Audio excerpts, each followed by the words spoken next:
So there's been a lot of warnings for a recession, but a recession has yet to be announced. Why is that? And should you be concerned?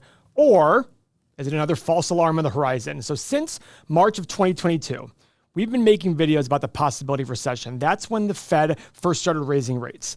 Now we've covered some big name figures in the financial sphere like Carl Icahn, Fed Chairman Powell, and we dove deeper into their thoughts and predictions for the future. We've even talked to everyday people on the streets about preparing and surviving for a recession. So the thing is, 2022 has come and gone, and 2023 is about to wrap up. The market's fluctuated, as it always does, but there hasn't been any semblance of a full-scale recession like we experienced in 2008. So is it coming? Or should we just cut the crap and fear-mongering altogether and move on? Well, I'm your Uncle Paul, and in this video, Mo and I are going to break down the current recession indicators that'll help you process and prepare for a recession. The truth is, no one can truly predict when a recession is going to happen. In fact, recessions are usually announced after the fact, but we can use these warning signs and indicators as a basis for understanding what is likely to occur based on the data we see today. So obviously the first one that's been talked about a ton is the inverted yield curve.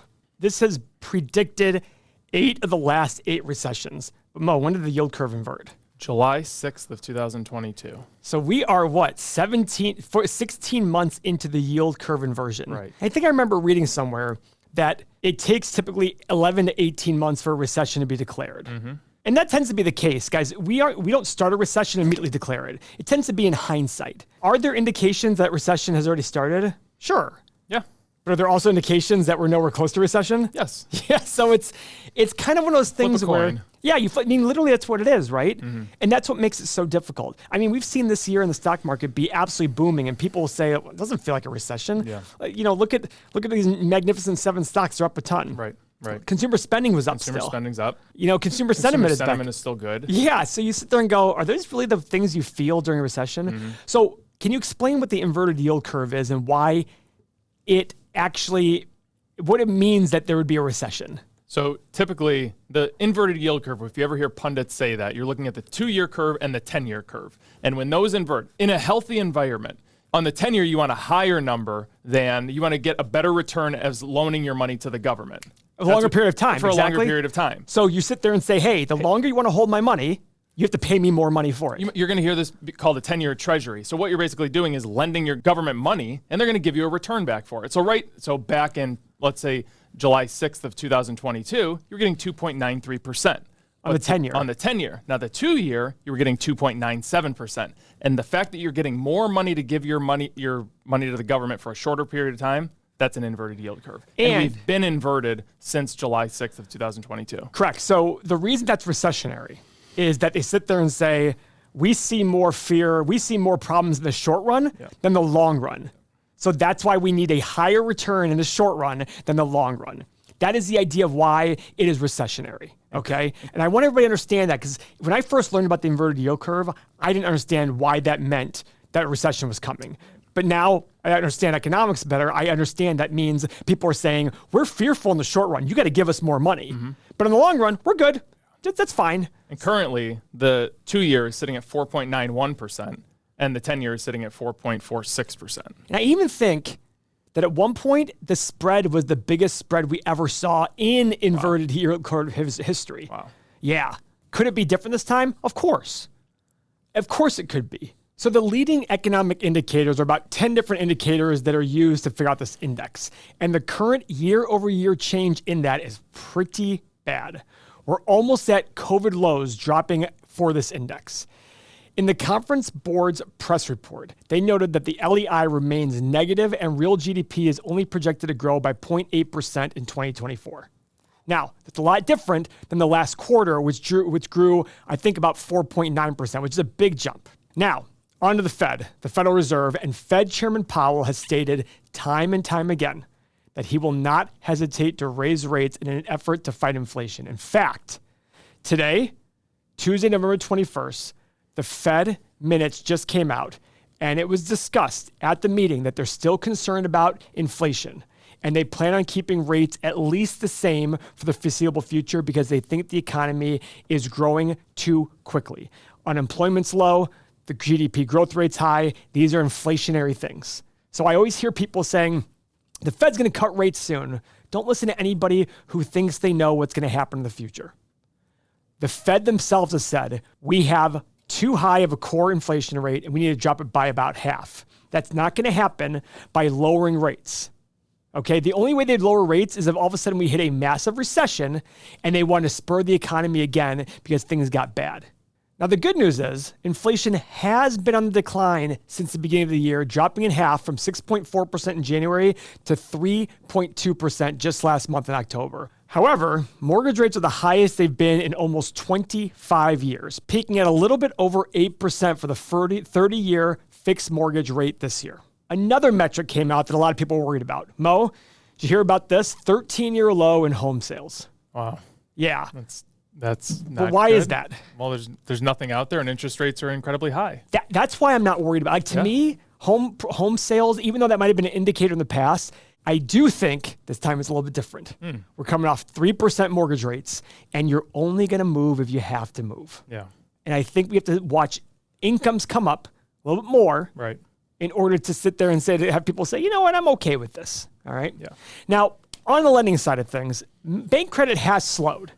Car loans are getting rejected right and left. In fact, this year was the highest rejection car loan rate in history. Wow. Now, granted, I think they've only been keeping track for like 12 years, but it's 11.2%. Yeah. It's a pretty high number. Maybe it's longer than 12 years. I think I read that the last time it was this bad, we were close to this, was during the Great Recession. It was like 9%. Yeah. So 11.2%, because guess what? Car loans out there are crazy. Another thing, delinquency rates on consumer loans are the highest they've been in 22 years. Now, on the flip side, credit card debt is actually up a lot. You might sit there and say, oh, well, then people are feeling comfortable. Could be, but is it also a place where people are trying to keep their lifestyle up, fighting that inflation increase and putting things on credit cards, saying, listen, I'll pay my mortgage, I'll pay my car payment, but if I want to live this certain lifestyle, I got to put it on a credit card. Yeah. So you can look at this with the glasses half full or glasses half empty approach. And again, this video is not intended to say recession's coming, but there are some cracks in the glass here. Interestingly enough, after recessions, credit card debt tends to fall. Whether it's because things are discharged, there's more bankruptcies, but also people start to buckle down and say, I don't need to spend this. We're spending less money as a consumer economy. So credit card debts tend to fall. Here is a chart showing credit card debts since before 2003. And look, financial crisis, major fall. COVID, major fall. And we're right back up there again. And look at this increase right here. From around $0.8 trillion to $1.08 trillion. That's over a 25% increase since the COVID lows. Now, in your day-to-day, same-store sales are down and consumer confidence has plummeted in some major companies. Lowe's just reported today, same-store sales down over 3%. Guys, if you look at unemployment, for example, when you look at history, when unemployment's very low, is it followed by even more lows? Now, you might sit there and say, Paul, that's a negative way of looking at things, but it's also a realistic way of looking at things. I mean, the last time we had sub 4% unemployment was in the late 90s, early 2000s, and we had a recession back in 2000, 2001, before even 9/11. It actually started in March of 2001. Now, again, that's no indication there'll be a recession, but you add all these things together and the economy is humming. So what makes it hum even more? I don't know. All right, so now that we have these indicators in mind, we have to stop and talk about, because a lot of people think recessions are these awful things, and they can be for a lot of people, and they will be for a lot of people, but Gives a good opportunity. yeah, exactly. Be able to go buy things, no matter what they are, equities, houses, whatever, at a discount. I'm going to use that opportunity to go buy depressed assets, whether it's stocks, real estate, whatever it is. Look at it, reframe your mind from fear to opportunity. If you're able to do that, you're going to make tons of money. You look back at history, some of the best companies ever were started during recessions. And the best part is, some of the worst companies ever are eliminated because of recessions. I just look at this and I feel that we just all are programmed to believe that everything that you can feel that something's bad, but it's all perspective. And I think the media has conditioned people to think recession equals depression, your world is ending. Yeah. It's not. It's part of the healthy cycle. Look at COVID. GDP went down 34% in one quarter, and the world was shutting down, and we didn't know for how long. Right. The economy is better now. Yeah. I still believe the U.S. economy is the best economy in the world, but there are issues that will eventually have to come to the forefront. It's only a matter of time before we have a recession. We cannot avoid a recession forever. And you will have crashes in the stock market in your lifetime. The best way to get through this is to stick to a process, whether it's dollar cost averaging into a low cost ETF or buying great companies at great prices based on a good process that has a long-term outlook. Stick to this and avoid taking the unnecessary risks in the market.